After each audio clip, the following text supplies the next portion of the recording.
You're listening to Women's Media Center Live with Robin Morgan.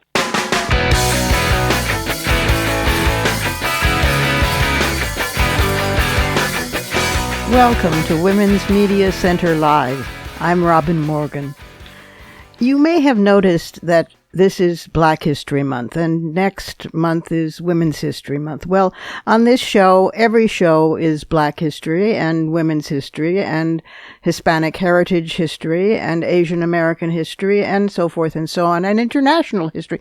The rest of the country sort of gives, months to specific things, and then the other 10 or 11 months are supposed to be pale male months. Not on this program. That said, we do have two particularly compelling guests today, one of whom is the author of a book called Jefferson's Daughters, about his family, which reflected the half-slave and half-free agony of the country. And the other guest is the director, award-winning filmmaker of a remarkable documentary called Winnie, about why and how Winnie Mandela was turned into a demon, but still loved so passionately by the folks on the ground in South Africa, while Nelson was made a saint. She was the one that kept the anti-apartheid drive going for all those decades when he was in jail. And let's get started by going inside the headlines.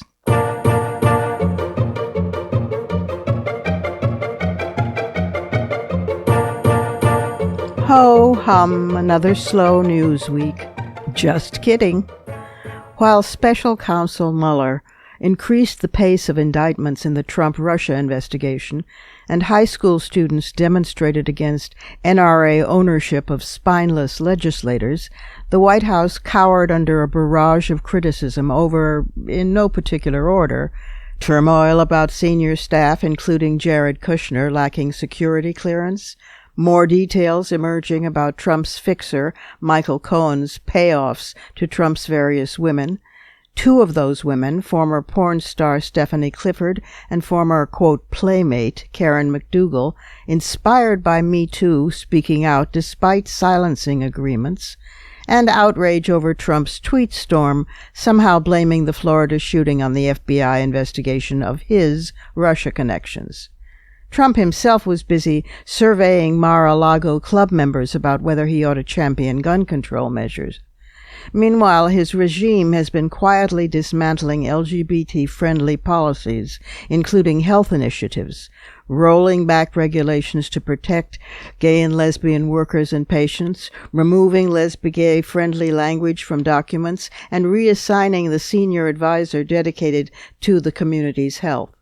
Last month, the Trumpists established a new religious liberty division to defend health workers who have religious objections to treating lesbian and gay patients. But the tide rolls on. Another seat flipped when Democrat Linda Belcher won the special election in Kentucky's House District 49, which Donald Trump carried by a 72-23 margin in 2016, and that had gone 66-33 for Mitt Romney in 2012. Belcher's 68-32 victory represents an astonishing 45-point improvement. In other U.S. political news, Senator Tammy Duckworth, Democrat of Illinois, age 50, decorated Iraq War veteran who lost both her legs when her helicopter was shot down, is an Asian American woman in the mostly white, mostly male, and very fusty Senate. And now, with a baby due in April, it'll be a second daughter, she will be the first senator to give birth while in office. So Duckworth, of course, is agitating to establish a place to nurse in some quiet parlor off the Senate floor. The first area specifically set up for lactation opened in the Capitol only a dozen years ago. The House installed its first lavatory for women lawmakers in 2011. The Senate has had a women's restroom for 25 years, thanks to recently retired Senator Barbara Mikulski, Democrat of Maryland. Looking abroad, two stories that went barely noticed. A Salvadoran woman who spent almost 11 years in prison under El Salvador's ban on abortion was freed after the country's Supreme Court commuted her sentence. The case of Teodora del Carmen Vasquez underscores the punishment faced by Salvadoran women convicted of homicide after losing a pregnancy. El Salvador forbids abortion under any circumstances, even to save the life of the woman. Vasquez, 34, was at her job as a school cafeteria cook in 2007 when she began bleeding and suffered a stillbirth in the last month of her pregnancy. She was then convicted of aggravated homicide and sentenced to 30 years in prison. In December, the court that convicted her upheld the verdict, but finally the Supreme Court ruled that there was insufficient evidence to show that Vasquez had taken any action to end the pregnancy and that she should be released.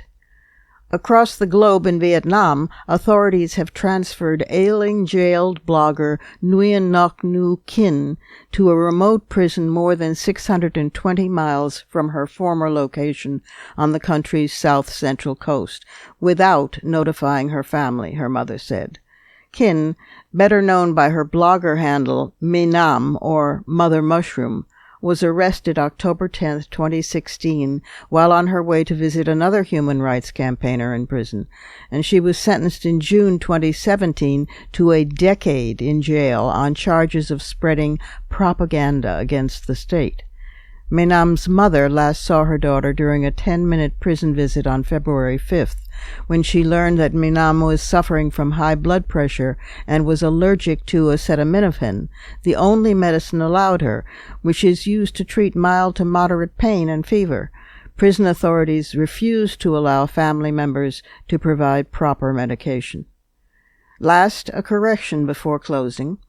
One listener wrote in that as an admirer of this program, he knows I am passionate about accuracy, so he wanted to note that Woody Allen, to whom I had referred as having married his stepdaughter, Sun Yi, had not adopted her and, strictly speaking, was not her stepfather, since Allen and Mia Farrow never wed. Well, he's correct. Not that it changes my condemnation of Allen over his obsession with much younger women, including Sun Yi, 35 years his junior, and Dylan Farrow, whom he had adopted and allegedly molested when she was only 7, when Allen was in effect acting as a surrogate father to both girls. This cold case has heated up again in the new MeToo climate, and I, for one, am glad it has.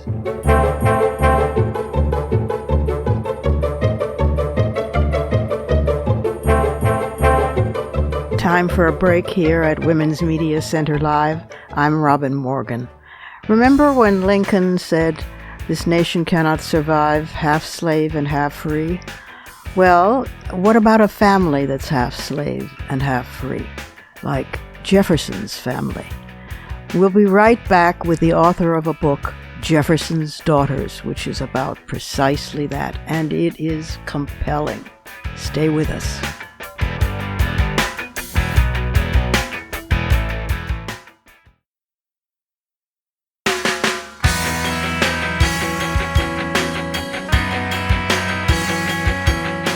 You're listening to Women's Media Center Live with Robin Morgan.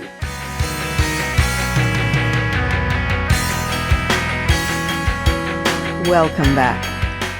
Once upon a time, Thomas Jefferson, flame of individual liberty, writer of the Declaration of Independence, founder of this country, himself a slave owner, had 3 daughters, Martha and Maria by his wife, Martha Wales Jefferson. They were white and free, and his daughter Harriet by the enslaved woman Sally Hemings, with whom he had a long relationship. Ironically, Sally Hemings and Martha Wales, his wife, were themselves half-sisters because her slave-holding father had fathered Sally Hemings on an enslaved woman, Elizabeth.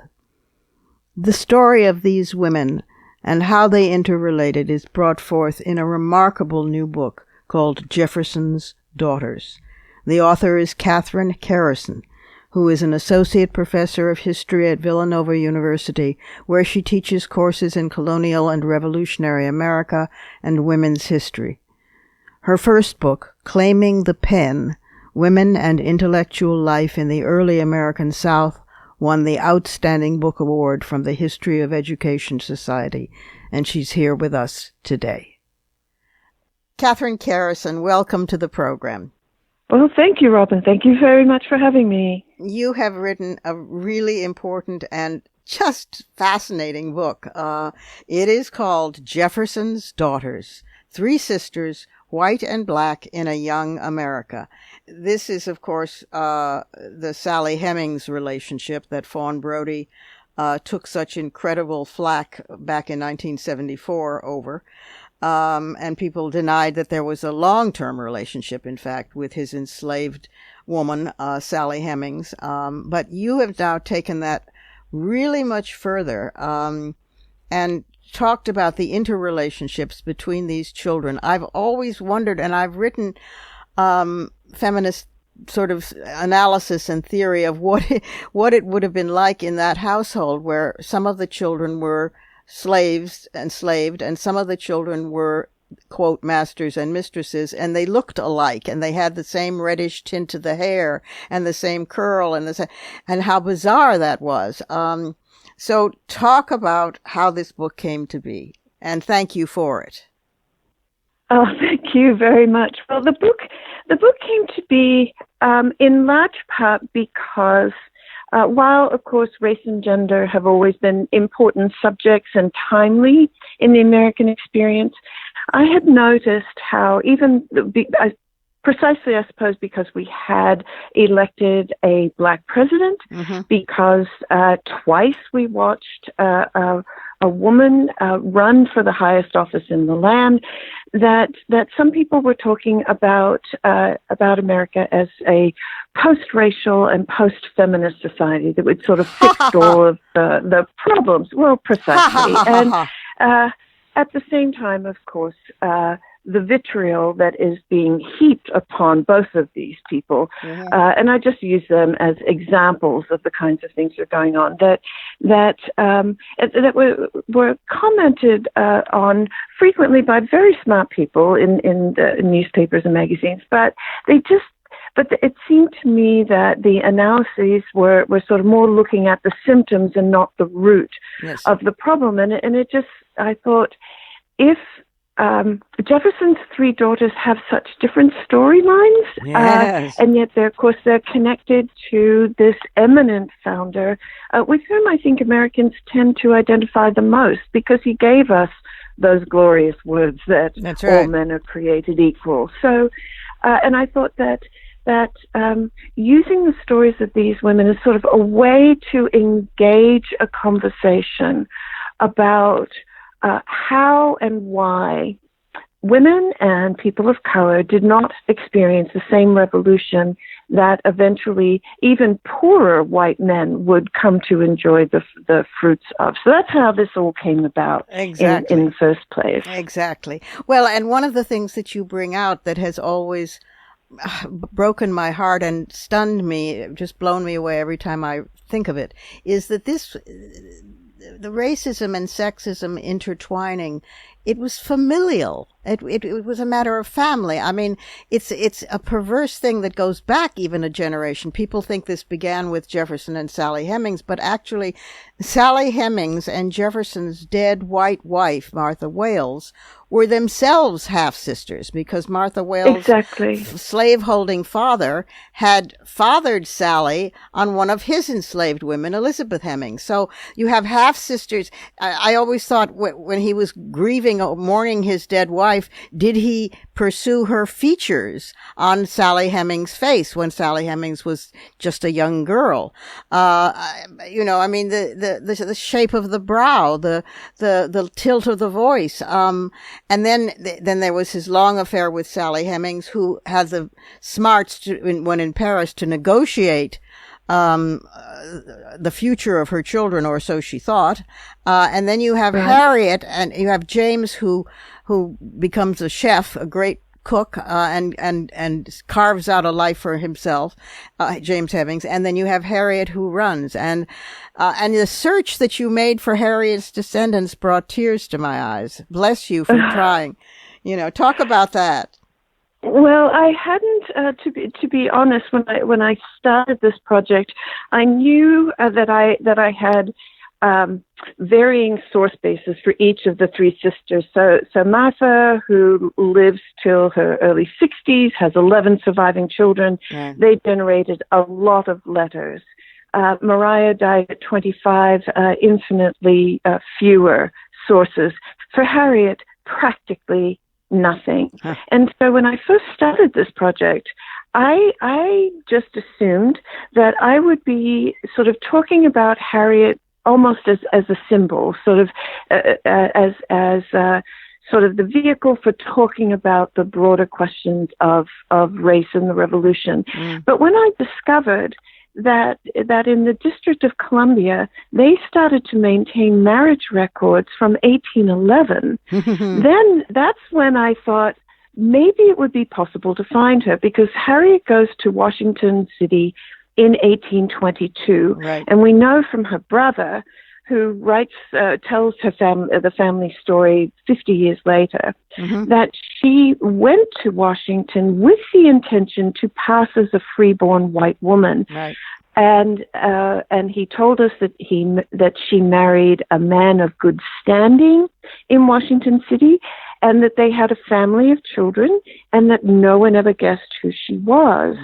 And so I thought, well, I'll look at the marriage registers and for the rest of the decade of the 1820s, and saw immediately that there were no Hemmingses. So obviously they got rid of their last name, and I say they because Harriet had an older brother named Beverly, right. who did exactly the same thing. Right. Went to Washington City as a white person, right. Married a white woman, and had a family, had a daughter. No one ever guessed who he was either. And of course, this meant that they could never go home again. They could never visit their mother.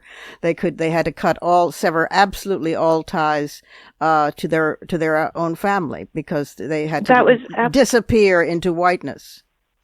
Right. That was absolutely true for Harriet, because, of course, women have, especially respectable white women, right? And that's how she was performing herself, could not travel on their own. And I doubt that there's no whiff of a suggestion that she would have risked going back to Virginia. However, there is a suggestion that Beverly may have gone back to Petersburg, Virginia, in 1834 to launch a hot air balloon, which, of course, his father had been fascinated with in both Paris and in Philadelphia. But no, you're absolutely right that they had to cut ties in terms of, I'm fairly confident that neither Beverly nor Harriet ever saw their mother or their again, and probably not likely their two younger brothers.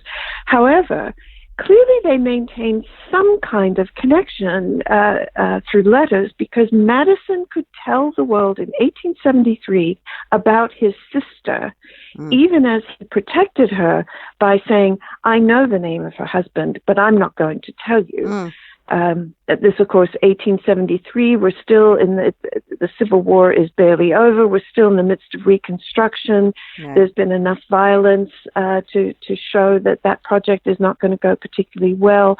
Even though slavery was over, there was no reason for Beverly or Harriet to reveal themselves to the world as children of an enslaved woman. Yeah. And so they kept the secret.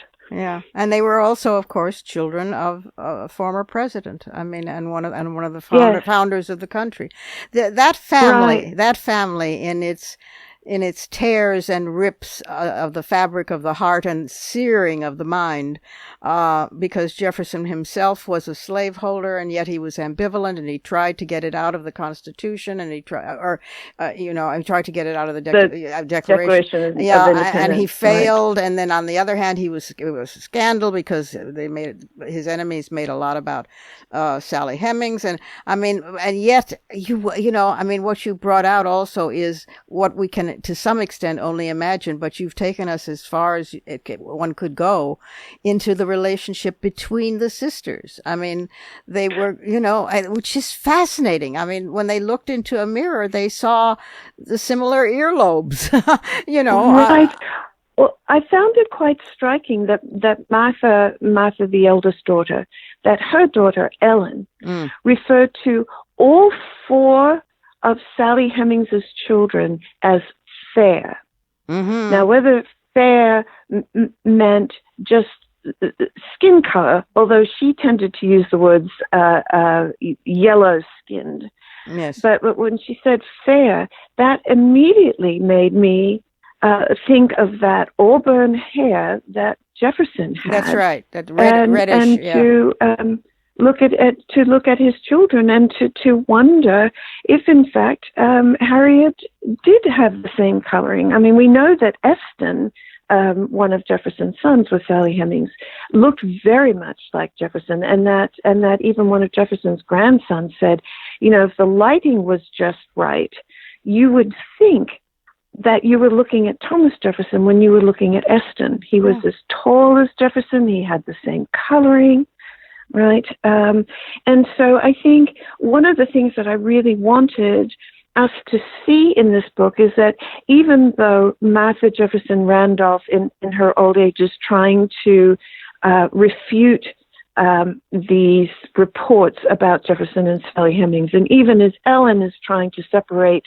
the Hemings side of the family from her own, that in fact, and then of course we have all these legal systems that are trying to do the same, that in fact sort of what you're pointing to and what I want people to notice is that in fact how we are all connected. Mm-hmm, exactly. That all of this is fiction. It's a legal fiction that has had dire consequences for all of us. It's mythic. It's completely mythic. It's utterly, made up. I mean, it is. And that's what's so important, I think, about this book is that it anchors us in reality, which we could really, especially these days, use a lot more of, and is so moving and important because of that.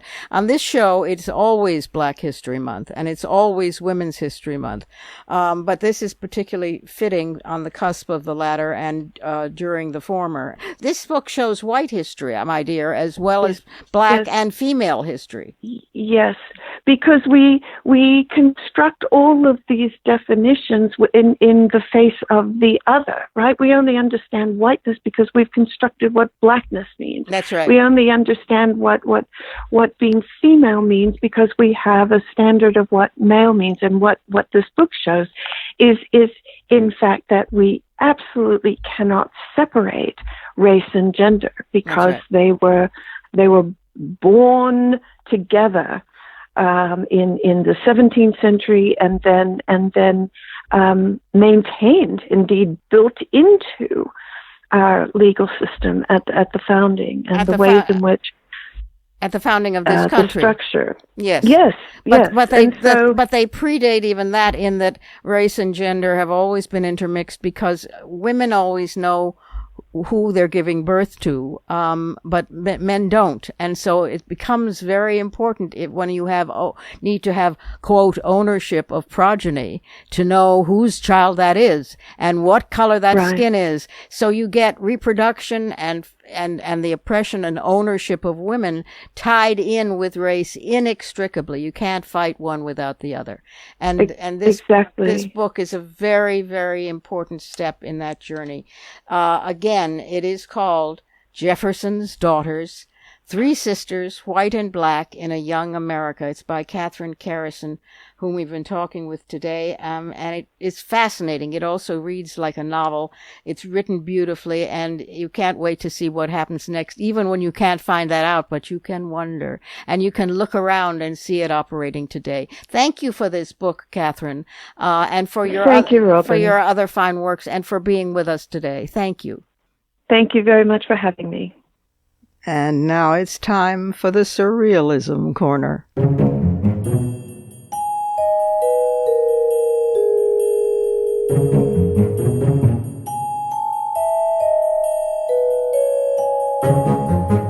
Lissa Lucas age 46, is a farmer near Cairo, West Virginia.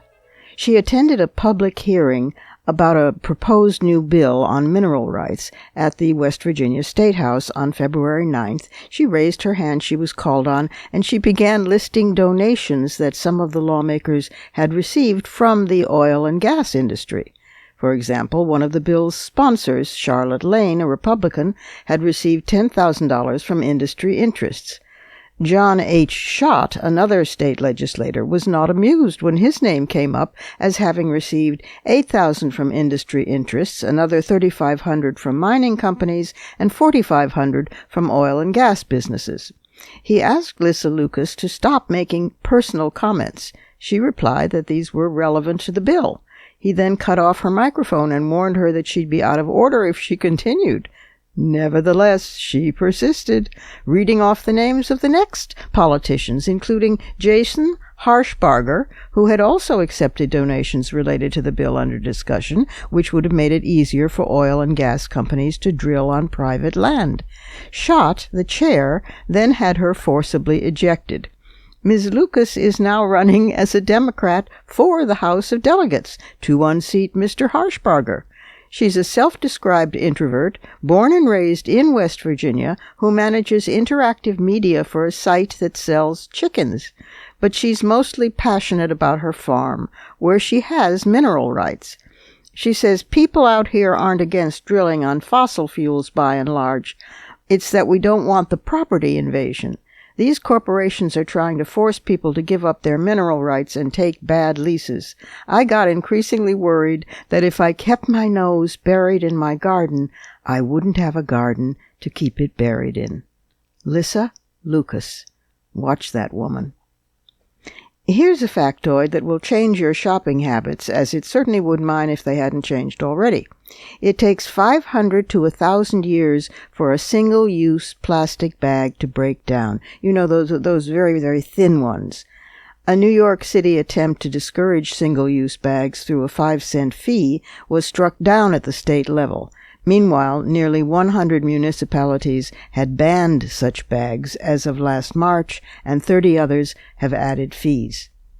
Speaking of thousands of years, a Stone Age skeleton found in Britain in 1903, called Cheddar Man, Britain's oldest complete skeleton, discovered near the village of Cheddar in Somerset, is now the center of an interesting controversy in Britain. Cheddar Man lived about 10,000 years ago in the Mesolithic period, and scientists have now reconstructed his features and accessed his DNA. These demonstrate that he was part of a population of ancient Western Europeans that, scientists have shown in recent years, had dark skin.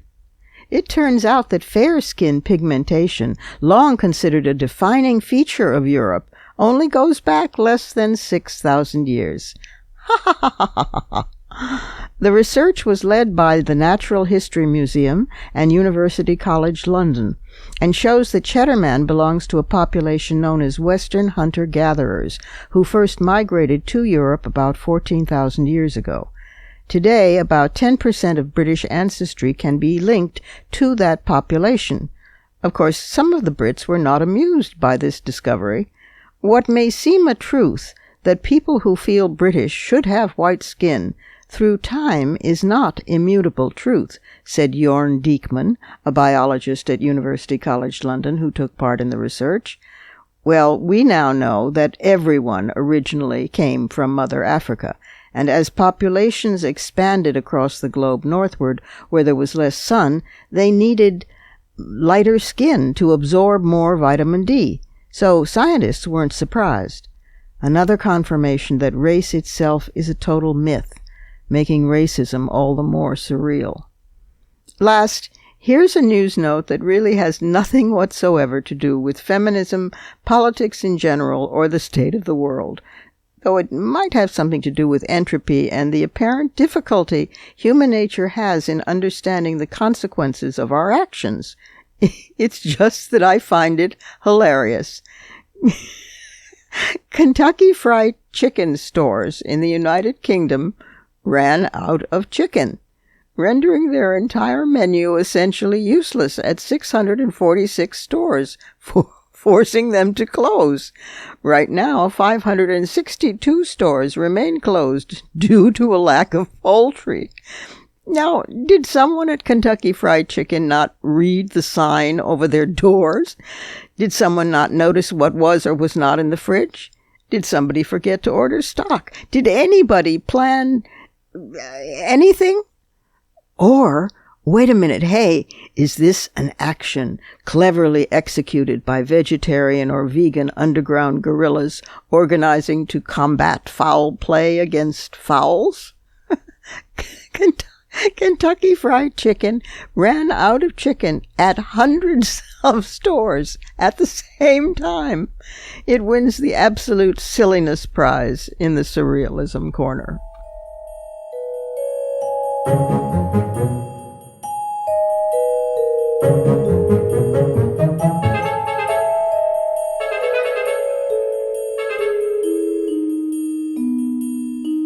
It's time for another brief pause here at Women's Media Center Live. I'm Robin Morgan. Have you ever wondered how it came to be that Nelson Mandela was cast as the saint for being imprisoned for 27 years, while Winnie Mandela, who kept the apartheid movement alive and was faithful to him all that 27 years, got demonized? Was it true, all the smears about her? Coming up next is the woman who uncovered the real truth in a memorable documentary called Winnie.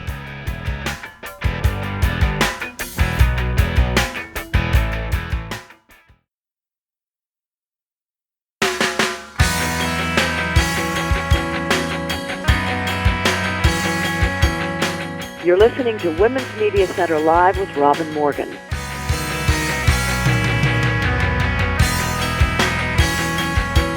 And we're back again. My next guest, Pascale Lamche, is an award-winning filmmaker who's made feature documentaries and series both as a writer-producer and writer-director for key broadcasters internationally, and whose films have been premiered at many international film festivals, including Edinburgh, Locarno, Dublin, FIPA Documentary Film Festival, etc. Her selected filmography is Stalingrad, Black Diamond, Pakistan Zindabad, French Beauty, Accused Number 1 Nelson Mandela, and Sophiatown. She had made 3 films in South Africa and interviewed Nelson Mandela for 2 of them, but she was always intrigued by Winnie and a little unsettled by the adulation that was poured on Nelson, while Winnie was cast as the fallen woman, so she decided to find out. Pascale, welcome to the program. Good to have you here. Thank you for inviting me. I have always wondered about the demonization of Winnie Mandela, and when I actually went to South Africa after apartheid was lifted, and spent a lot of time in the townships with women organizing in the townships and of the townships, I found how much she was loved. And it certainly didn't parse with the view that we had been fed in the global north about her being this terrible demon. And I thought, has the usual thing that happens to women happened here? So talk about this film, which clarifies so many things about this extraordinary woman who is Winnie. Well, it was exactly that lack of fit between what I encountered, in dinner parties in Amsterdam, in New York, in London, in Paris, that generalized, demonized view of Winnie, and its lack of fit with what I encountered when I was in Soweto and in any other township. And I've spent a lot of time in South Africa. I've lived there. My partner, my late partner, was Sowetan, and he was very much the one who encouraged me to make this film, because he felt it needed the approach of a woman filmmaker who was both an outsider and had a heart on the inside, if you like, to be able to really, yes, for the first time, get to grips with all the difficulties around this supposedly controversial figure. Yes. So yes, it was a film I felt was very important to make. It was a film that Peter felt would tell a story of South Africa that would shift the frame, really, in terms of the conversation, and in terms of just even the historical appreciation of what happened in that very critical period between in the run-up to Nelson Mandela being released, and then in the negotiation period before the first democratic elections, and in the period right up to the TRC, which is the reason why the film concentrates on that, because through that prism there of a very critical period in South African politics, that's when this very interesting story of how Winnie was effectively politically neutralized becomes clear. Well, because she also always had a more radical vision informed by the needs of the people in the townships. I mean, sure. One of the things that startled me when I was there was that, ownership of the vineyards, ownership of most everything, with a few exceptions, was still in the hands of whites. Absolutely. And you looked around and you didn't want to, as a white outsider, particularly, God help me, from the United States, you didn't want to criticize because there was so much repairing to be done, and women in particular, which is why I was there, were doing so much of it. But it seemed a little strange to me, and I doubt that would have been quite the case had she been listened to, had Winnie been listened to. Absolutely. I mean, I think certainly what you see in the film is that Winnie, together with another great figure in South African politics, who was called Chris Hani. Yes. Both of those two leaders, Winnie, who had an enormous and very powerful constituency on the ground in terms of grassroots politics and just people, had the hearts of hundreds of thousands of people in South Africa, and Chris Hani, who represented the two of them, a more socialistically inclined, if you like, way of looking at the future. Yeah. And of course, Chris Hani was assassinated, but Winnie, as you see in the film, it's much easier to take a woman down. You don't actually have to assassinate her. That's right. You just have to. You just have to associate her with evil deeds, and the film shows, I think, that ultimately what brings her down is the association with is the fact that South Africa is not supposed to be able to accept that she would take another lover during the 27 years that Nelson was in jail. Yes, because of course women have no sexuality and no. It makes my teeth grind uncontrollably. It just is amazing, with everything that she did to keep the anti-apartheid movement going those 27 years. Sure. It's also extraordinary the interviews you have with her in the film. Clearly she's angry, but she's also active, and she's also, grounded, and she's also very sane. It's amazing that she's not utterly consumed with bitterness. And although she's angry, she doesn't seem to be consumed with bitterness. I mean, she still is working for that vision of a free South Africa in the way that it had originally been envisioned, which it has fallen quite a ways from. Those interviews were amazing. And the interviews with the daughter, Zinzi, who was your way in, wasn't she? That's right, yeah. Talk about that. Well, Zinzi, I mean, what clearly was going to be the most important thing was to get Winnie's trust.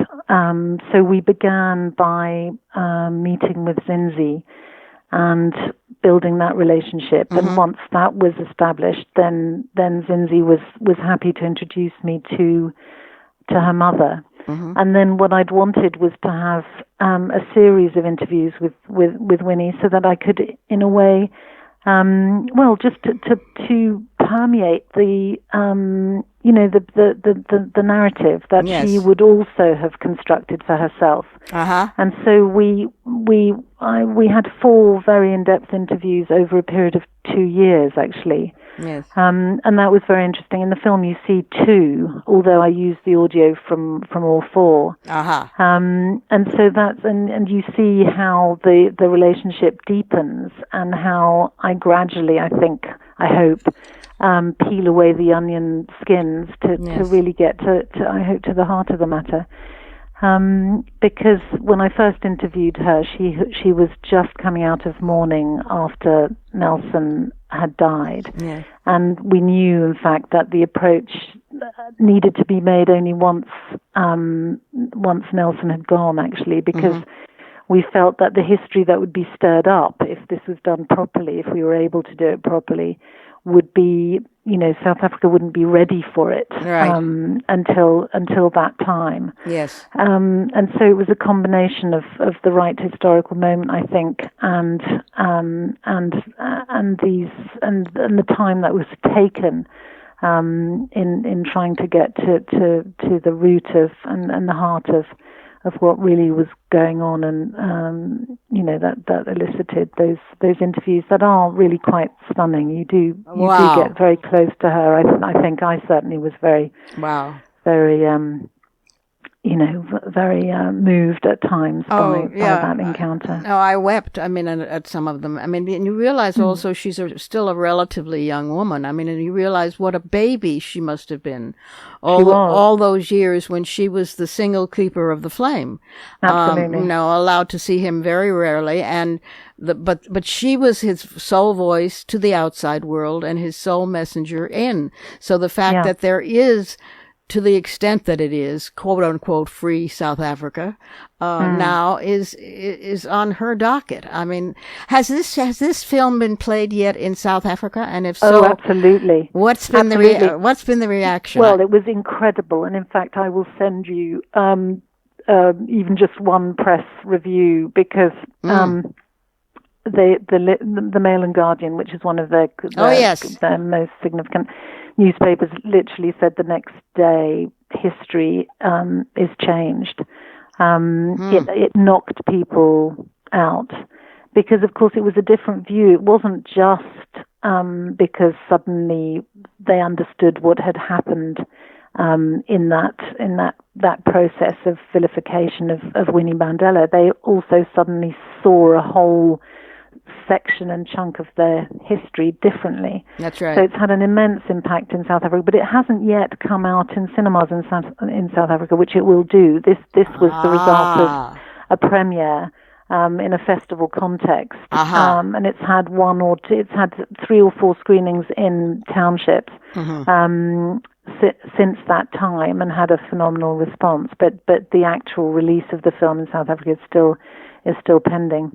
It's so interesting. Yeah. When I was there and met with some of the women in Parliament and some of the women who had been active in the Peace and Reconciliation Commission, and some wonderful women like Peg's Governor and so forth, it seemed to me that some of those women knew that there was a whole other story, but it still wasn't quite mentionable. And I wonder now, of course, also when the Zuma era is coming to an end, whether there will be more of an opening, and whether that will contribute to this. At the very least, your film will contribute to that. God knows. I hope so. I hope so. It's just a very moving film too. It's on the one hand, it's a classic story of a woman who was wronged, and then blamed the victim. On the other hand, it's also something that always happens sooner or later, or is attempted, with a woman who demonstrates power. Absolutely. Just take her down. But it's also the individuality of the woman and her daughter that come through so movingly, and the juxtaposition of the old films of them when they were young and newly married, and then it's just, I defy a viewer not to weep in parts, and to learn aspects of the South African struggle that, even if you followed it fairly closely, you hadn't seen before. Well, it was interesting also to get some of the her enemies as well. Yes. Vic McPherson, the head of Stratcom, and Niels Barnard, who was the head of the entire the intelligence services who were negotiating secretly with Nelson. And so I think it's caused a lot of sort of surprise, because it's an insight into some of what was going on under the surface of things. And it's very, very revealing in terms of, not just the history, but also, oddly enough, or not so oddly enough, the kind of coming together on both sides of the apartheid divide of men who wish a powerful woman to be taken out of the public sphere. That's right. I mean, it was like the return after the war. Thank you, women. You can get back to the kitchen now. Exactly.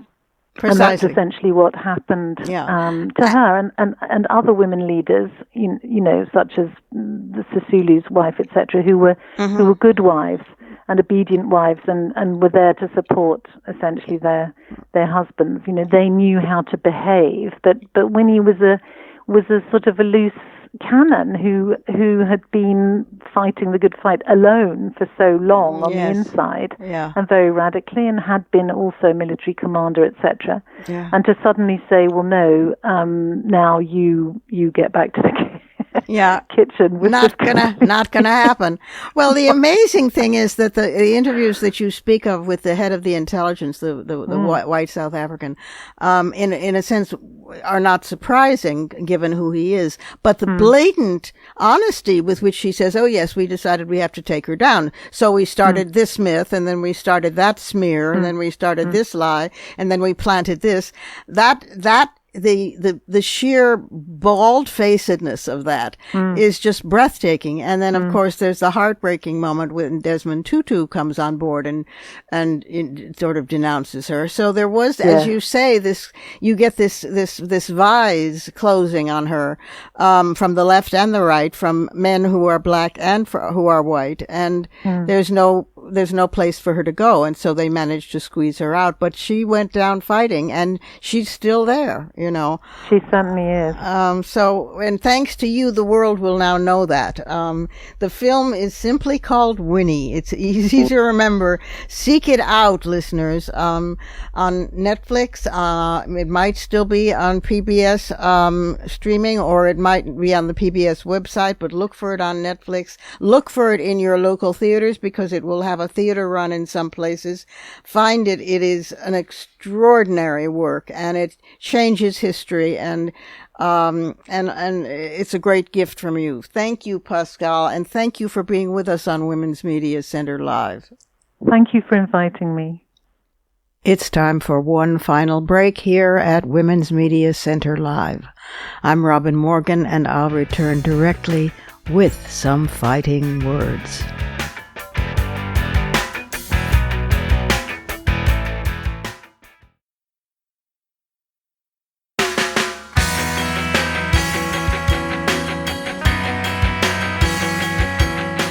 You're listening to Women's Media Center Live with Robin Morgan.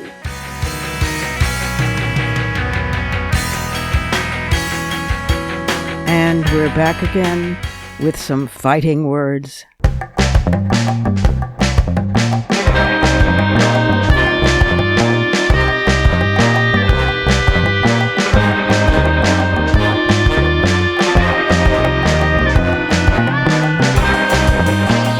Last week, appalled and disgusted after the Parkland, Florida high school shooting, I said I'd nothing more to add to what I'd already said and written about guns for years. God knows we're all tired of repeating ourselves on an issue that should have been dealt with decades ago.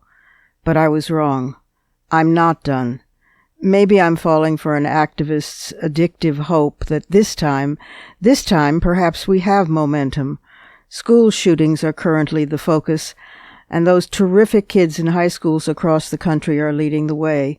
So on the off chance that we do have momentum, I want to add to it by reminding us what guns do to women.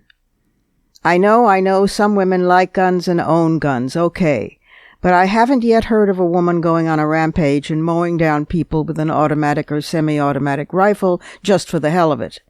62% of gun owners are male, and white men are particularly likely to own guns.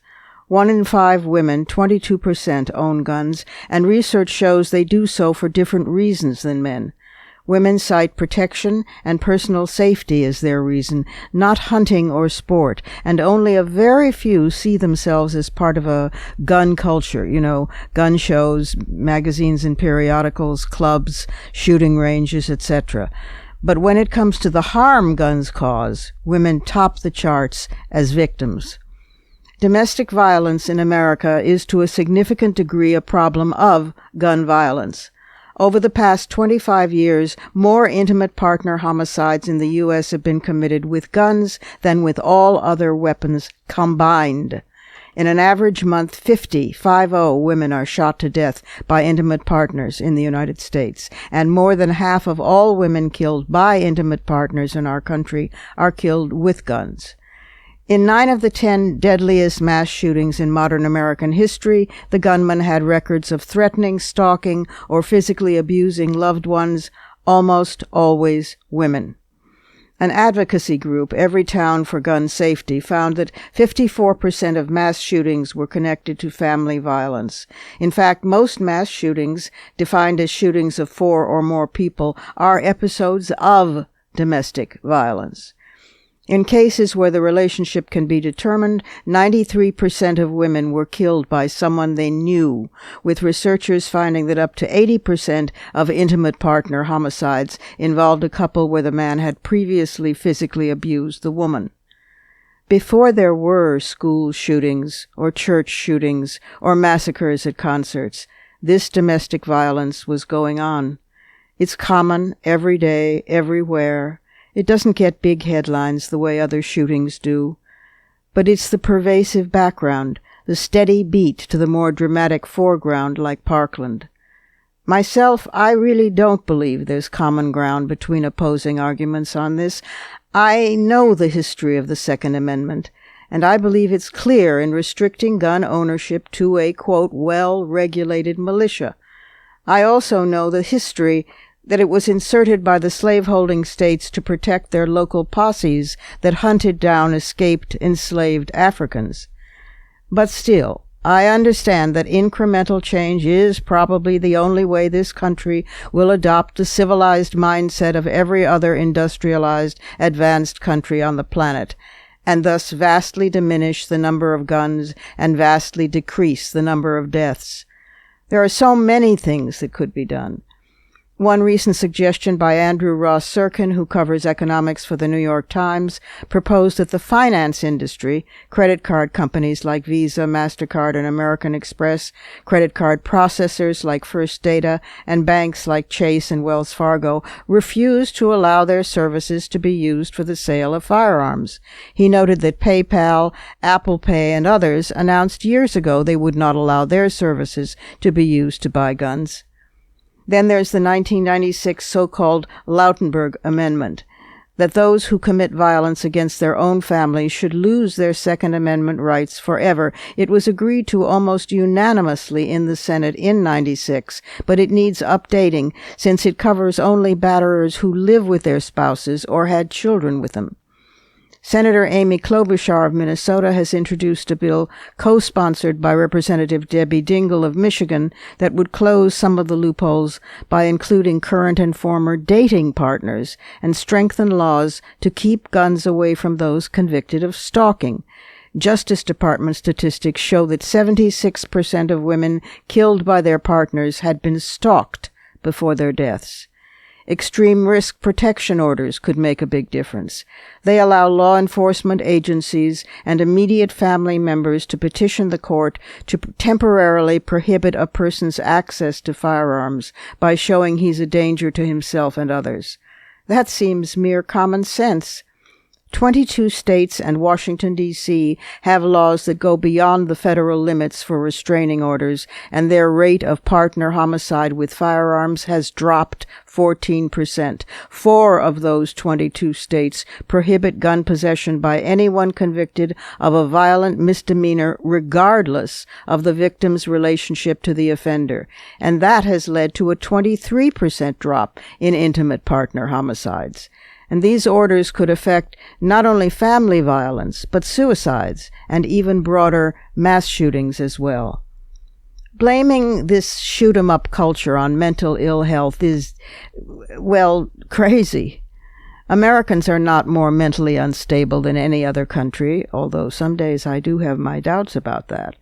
It's just that we've allowed the NRA to take over and control one of our two great parties for far too long.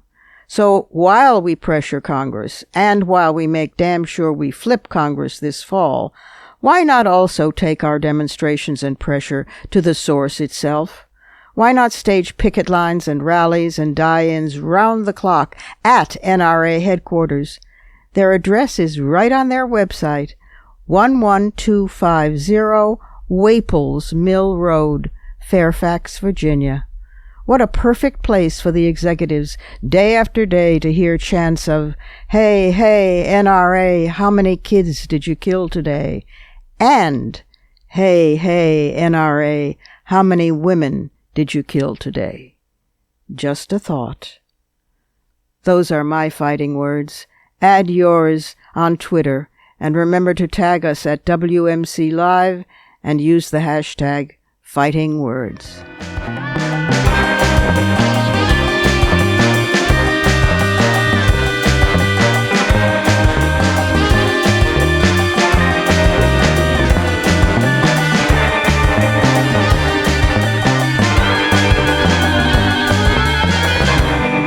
And that's it for today. This program is syndicated, but if you can't find the broadcast on a radio station in your area, you can always visit us at WMCLive.com for the show, plus the archive of all our previous episodes, and at iTunes, where you can stream, download, and subscribe to the show's podcast. Also, be sure to find WMC Live on Facebook and Twitter. And you can check out my website and blog at robinmorgan.net and find me on Facebook and Twitter, too. Portions of this program were taped earlier. Opinions expressed here do not necessarily represent the WMC. Here's the family for Women's Media Center Live. WMC President and Executive Producer of this program, Julie Burton, and our founding and sustaining sponsor, Regina K. Scully. I'm Robin Morgan, your producer and host. Thank you for being with us, and don't forget to join us next week right here on Women's Media Center Live. For the smartest talk about news, politics, sex, books, religion, race, and more, tune your radio to Women's Media Center Live with Robin Morgan. Audacious, witty, provocative, informative, and fun. It's Women's Media Center Live with Robin Morgan on WMCLive.com. Talk radio with a brain.